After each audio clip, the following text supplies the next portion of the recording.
Shalom, salam sejahtera untuk kita semua.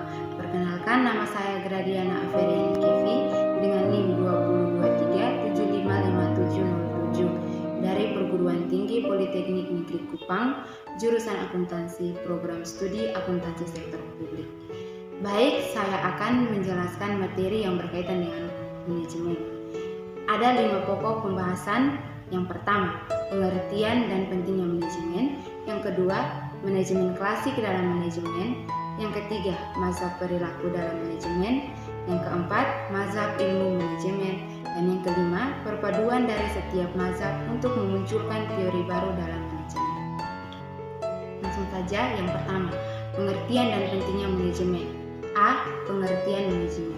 Secara epistemologis adalah seni dalam mengatur dan melaksanakan. Manajemen berasal dari bahasa Prancis kuno, yaitu manajemen. Maka, manajemen juga dapat diartikan sebagai upaya untuk merencanakan, mengkoordinasikan, dan mengontrol segala sumber daya yang dimiliki untuk mencapai tujuan secara efisien dan efektif. Ada pula pengertian manajemen menurut para ahli. Yang pertama, Kons.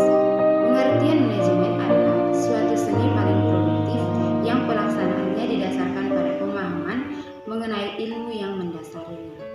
Yang kedua, Kirill A. Daniel.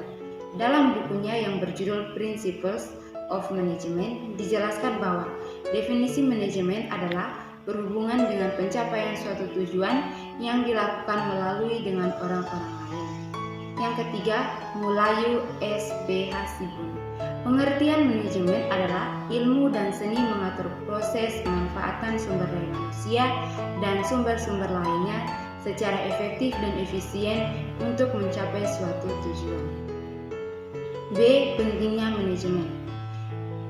Yang pertama, membantu mencapai tujuan organisasi atau perusahaan. Yang kedua, menunjang organisasi atau perusahaan yang baik. Yang ketiga, menciptakan keseimbangan. Yang keempat, mengoptimalkan sumber daya. Dan yang kelima, meminimalisir biaya. C. Tipe dari tujuan manajemen. Yang pertama, tujuan manajemen berdasarkan tipe organisasi dibagi menjadi 4. Yang pertama, profit objektif. Yang kedua, sosial objektif. Yang ketiga, service objektif. Dan yang keempat, personal objektif. Yang kedua, tujuan manajemen berdasarkan prioritasnya dibagi juga dalam 4 bagian. Yang pertama, saranan primer.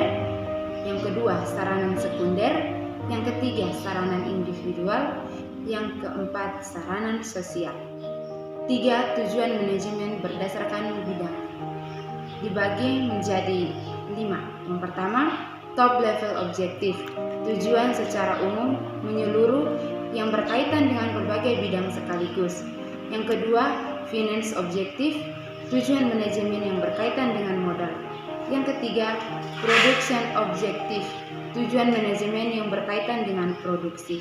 Yang keempat, marketing objektif.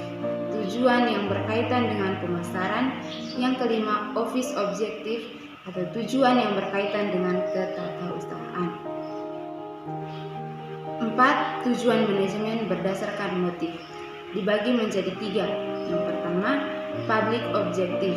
Tujuan manajemen yang wajib diraih karena ada peraturan undang-undang yang berlaku. Yang kedua, organization objektif. Tujuan yang harus direalisasikan dikarenakan ada ketentuan organisasi yang telah tercantum pada status AD/ART yang bersifat sakelik dan impersonal, yang artinya tidak boleh berdasarkan pada pertimbangan secara pribadi di dalam upaya cara pencapaiannya.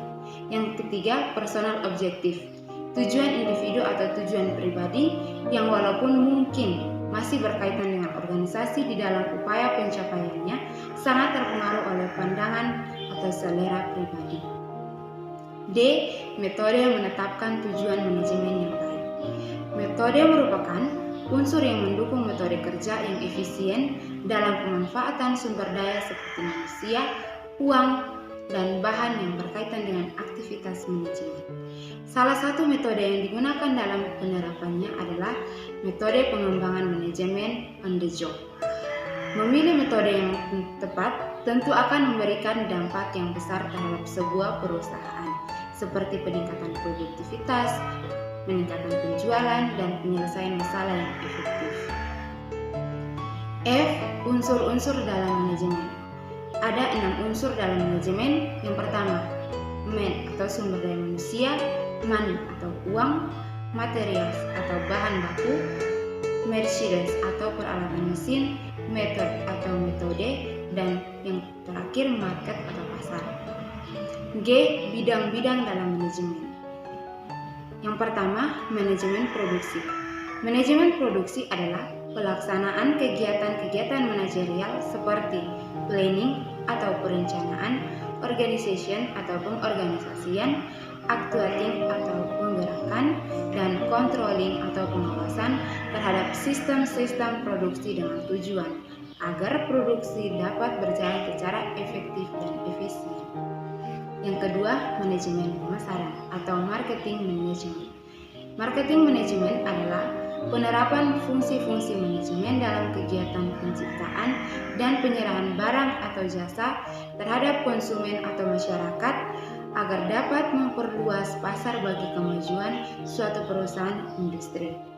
Yang ketiga, manajemen personalia atau manajemen sumber daya manusia adalah seni dan ilmu dalam perencanaan, pengorganisasian, penggerakan, pengawasan, kompensasi, pengintegrasian, dan pemeliharaan. Poin yang kedua, manajemen klasik dalam manajemen.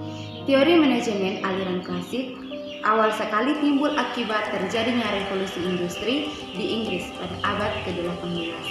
Para pemikir tersebut memberikan perhatian terhadap masalah-masalah manajemen yang timbul baik itu di kalangan usahawan, industri maupun masyarakat.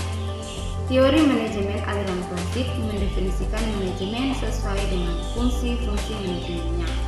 Oleh karena itu, teori klasik berangkat dari premis bahwa organisasi bekerja dalam proses yang logis dan rasional dengan pendekatan ilmiah dan berlangsung menurut struktural atau anatomi organisasi. Yang ketiga, mazhab perilaku dalam manajemen.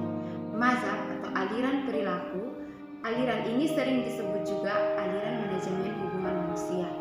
Aliran ini memusatkan kajiannya pada aspek manusia dan perlunya manajemen memahami manusia. Teori ini menyadari bahwa kepedulian pada personal individu, anggota organisasi akan mengarahkan mereka untuk memberikan komitmen yang tinggi terhadap organisasi. Yang keempat, mazhab ilmu manajemen. Mazhab ilmu manajemen adalah mazhab yang dibentuk berdasarkan operasi riset yang terdiri atas matematika, ahli fisika, dan ahli lainnya yang mampu mencapai terobosan teknologi dan strategi yang penting untuk membantu manajer dalam memecahkan permasalahan yang sering dihadapi. Yang kelima, perpaduan dari setiap mazhab untuk memunculkan teori baru dalam manajemen. Secara etimologi, kapitalisme dapat diartikan sebagai suatu paham yang meyakini bahwa pemilik modal melakukan usaha untuk mendapatkan keuntungan yang sebesar-besarnya. Dalam paham ini, pemerintah tidak dapat melakukan investasi pasar guna mendapatkan keuntungan bersama. Namun, investasi pemerintah adalah untuk kepentingan pribadi. Sekian presentasi materi yang berkaitan dengan manajemen dari saya. Namun sebelum itu, saya memiliki satu pites yang berbunyi, lakukan apa yang harus kamu lakukan sampai kamu dapat melakukan apa yang ingin kamu lakukan. Sekian dan terima kasih. Shalom untuk kita semua.